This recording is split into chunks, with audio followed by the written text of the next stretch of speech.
ఇది ఎలా యాక్సెప్ట్ చేస్తారు? దీన్ని ఆపారా? కంట్రోల్ చేయలేదు. ఈ భాషని ఎవరిని కంట్రోల్ చేయలేదు. అవును. అది ప్రజల్లో విపరీతమైన అసహ్యం వచ్చిందనడానికి సాక్ష్యం ఇది.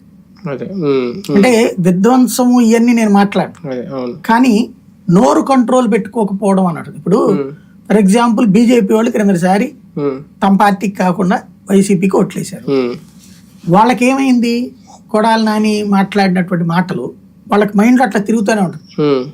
రథం పోతే రథం కట్టిస్తాం, విగ్రహం పోతే విగ్రహం పట్టిస్తాం అనేటువంటిది ఏదైతే ఉందో. అంతేగాని దాంట్లో దర్యాప్తులు ఏమైనా చేయించి ఎవరినైనా శిక్షించారా? ఎందుకు కాపాడాలి వాళ్ళని? ఎవడో దుర్మార్గం పని చేశాడు, వాళ్ళని కాపాడారు అనేది మైండ్ లో ఉండిపోయింది వాళ్ళకి, బీజేపీ వాళ్ళకి. ఆ ఓటర్ ఎవడు కూడా ఇటుకి ఇప్పుడు జగన్కి తోడు రాలి. క్రిందసారి వాళ్ళు జగన్కి వేశారు, వాళ్ళందరూ రివర్స్ అయ్యారు.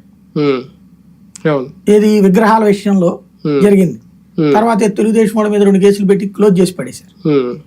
కానీ అసలు విగ్రహ ధ్వంసం, రాములు వారి తల తీసేసినటువంటి అంశం. అవునవును. దానికి ఇంకా నరికిన గొడ్డలో కత్తి ఏదో దొరికింది, కానీ ఎవడ తెచ్చాడు అనేది ఇంకా తెలియదు కదా. దాని తర్వాత అదే గొడ్డలతో 3 చోట్ల చేశారని చెప్పి రంపంతో అది చేయలేదు, అది పక్కన పెట్టేశారు.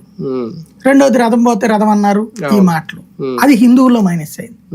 రెండవది వీళ్ళ భాష మిగతా వాళ్ళది, అటు ఎస్పెషల్లీ పవన్ కళ్యాణ్ దూషించే భాష మాత్రం పవన్ అభిమానుల్లో విపరీతంగా రగిలిపోయింది.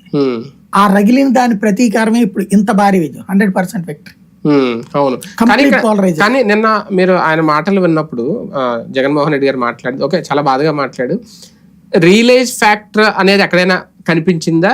అంటే నేను చేసింది కరెక్టే అయినా ఎందుకు ఓడిపోయాను అనే ఒక ట్రాన్స్ లోనే ఇంకా